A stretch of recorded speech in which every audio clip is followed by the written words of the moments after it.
सुप्रभात। Class 11th Hindi वितान का पहला पाठ लता मंगेशकर।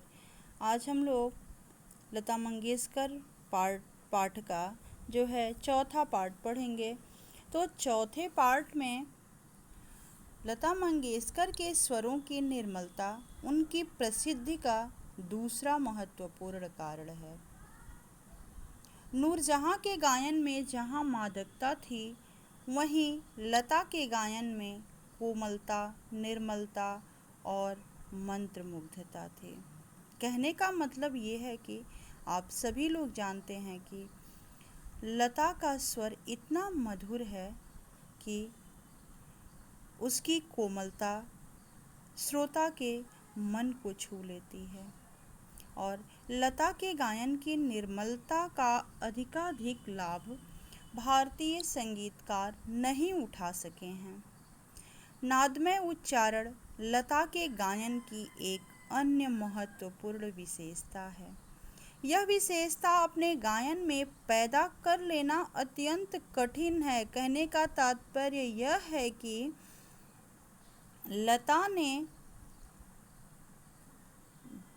जो प्रसिद्धि, जो उच्चारण प्राप्त कर लिया है, वह जो है अत्यंत कठिन है, किंतु लता के गायन में यह सहज और स्वाभाविक रूप से प्राप्त होता है कि उनके स्वर में उच्चारण की एकदम कोमलता है। लेखक के मत में लता ने करुण रस के गानों के साथ पर्याप्त न्याय नहीं किया है। इस पाठ के जो लेखक हैं, कौन हैं? कुमार गंधर्व जी।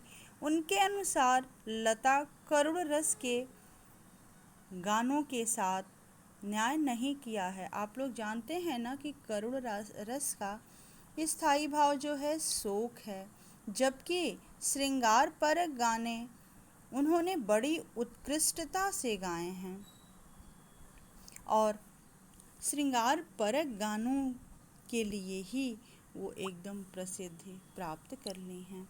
शास्त्रीय संगीत और चित्रपट संगीत की तुलना करते हुए कई जगह पे कुमार गंधर्व इस पाठ में कहते हैं कि जहाँ शास्त्रीय संगीत गंभीर होता है, वहीं चित्रपट संगीत जलदलय और चपलता युक्त होता है।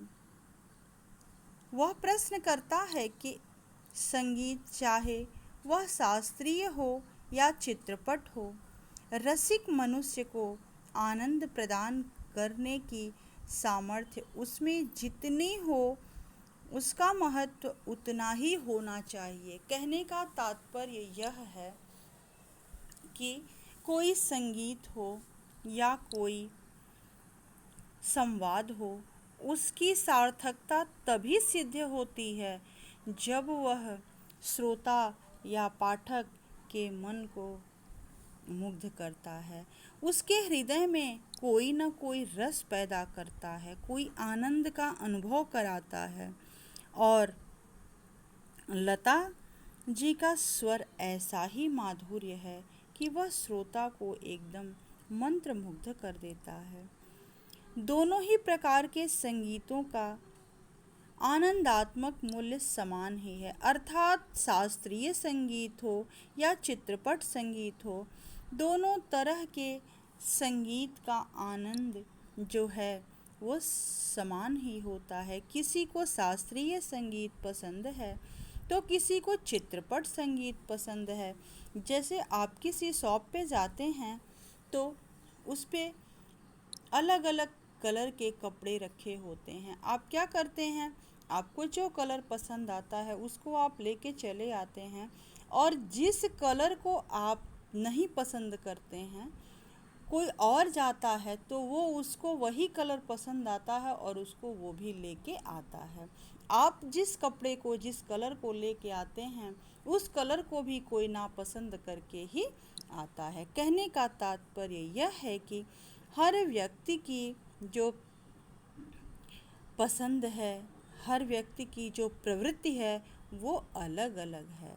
तो ऐसे ही संगीत में भी कुछ व्यक्ति शास्त्रीय संगीत को पसंद करते हैं तो कुछ चित्रपट संगीत को और शास्त्रीय संगीतकारों द्वारा चित्रपट संगीत पर लगाया जाने वाला यह आरोप है कि चित्रपट संगीत जो है लोगों के कान खराब कर दिए हैं और चित्रपट संगीत ने लोगों की रुचि में भी परिष्कार किया है।